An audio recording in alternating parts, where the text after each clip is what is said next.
আসসালামু আলাইকুম। English literature ১৫ marks. তো এখান থেকে ৮ থেকে ১০ নাম্বার যদি উঠানো যায় তাহলে একটা ভালো নাম্বার। ইংলিশ লিটারেচার যেহেতু রিটেনে নাই তাহলে এখানে এত বেশি সময় দেওয়ার কোনো মানে নেই। ১০ থেকে ১১ নাম্বার বা এভারেজে ১০ নাম্বার যদি পাওয়া যায় তাহলে এটা একটা ভালো নাম্বার। তো এখানে আমি যেভাবে প্রিপারেশনটা নিব ৮ থেকে ১০ নাম্বারের টার্গেট করি। এখানে প্রায় ৩৫ টার মতো কবি রাখছি।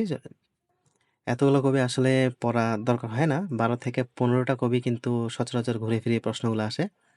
ওইগুলাই একটু বেশি করে পড়বো। আর বাকি যেগুলা আছে এগুলা ব্যাকআপ হিসেবে রাখছি।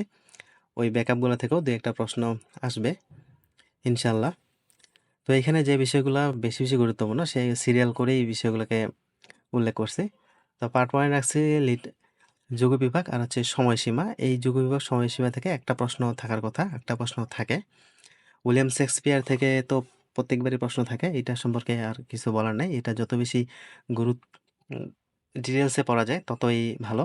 তারপরে গুরুত্বপূর্ণ হচ্ছে রোমান্টিক পিরিয়ড। ওখানে ৬-৭ টা কবি আছে যেগুলো খুবই গুরুত্বপূর্ণ।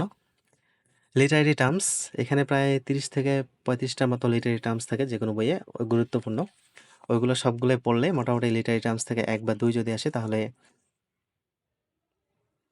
সেটা কমন পড়ে যাবে ইনশাআল্লাহ। আর এখানে যেগুলা গুরুত্বপূর্ণ যেগুলো কবি ওগুলা থেকে কোটেশনগুলো একটু পড়ে নিতে হবে কারণ কোটেশন থেকেও প্রশ্ন আসে।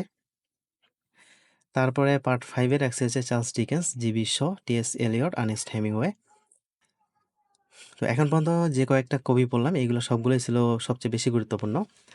এই কবিগুলো পড়ার পর হচ্ছে প্রিভিয়াস প্রশ্ন বিসিএস এবং পিএসসি এইগুলো পড়ে নেব। তো এখন পর্যন্ত যতগুলো বললাম পার্ট 4 পর্যন্ত কবিগুলা আর হচ্ছে বিসিএস কোশ্চেন আর পিএসসি কোশ্চেন যদি পড়া যায় তাহলে এখান থেকে ৭-৮ নাম্বার ইজিলি কমন চলে আসার কথা। তারপরে ব্যাকআপ হিসেবে আরও কিছু কবি রাখছি যেমন Christopher Marlowe, Francis Bacon, John Donne, John Milton, Alexander Pope. এখানে ক্রিস্টোফার মার্লো আর হচ্ছে আলেকজান্ডার পোপ এই ২ টা একটু বেশি গুরুত্বপূর্ণ। Jonathan Swift, doctor Samuel Johnson, Henry Fielding, George Eliot, Robert Browning. এই কবিগুলা হচ্ছে ব্যাকআপ হিসেবে রাখছি কারণ এইগুলো থেকে যে প্রশ্ন আসবেই তা না। স্টার চিহ্ন দেওয়া এইগুলা কিন্তু বেশি গুরুত্বপূর্ণ। তারপরে এদিকে আছে ডিএস লরেন্স এইটা একটু বেশি গুরুত্বপূর্ণ। তাছাড়া এখানে আরও কিছু কবি দেওয়া আছে। আলফ্রেড টেনিসন, ইএম ফস্টার এগুলা একটু বেশি গুরুত্বপূর্ণ। এখানে টোটালে ৩৫ টা কবি আছে। এই ৩৫ টা কবি আর হচ্ছে লিটারেরি টার্মস যদি ভালো করে পড়া যায় তাহলে এখান থেকে ইনশাআল্লাহ ৮ থেকে ১০ নাম্বার ইজিলি চলে আসার কথা। তবে এই সাবজেক্টটা একটু প্রিভিয়াস ভিত্তিক পড়লে বেশি ভালো হয়। প্রিভিয়াস যত কোশ্চেন আছে সবগুলাই একদম মুখস্থ করে রাখতে হবে। কারণ যেহেতু এটা রিটেনে নেই, সেহেতু এখানে এত বেশি ডিটেইলসে পড়ে আসলে তেমন একটা লাভ হবে না। আর এই সাবজেক্টটাতে অনেক বেশি প্রত্যাশার কিছু নেই। ১০ থেকে ১১ বা ৮ এভারেজে ১০ নাম্বার পাইলেই এখান থেকে একটা গুড নাম্বার। তো সকলে ভালো থাকবেন, সুস্থ থাকবেন। আসসালামু আলাইকুম।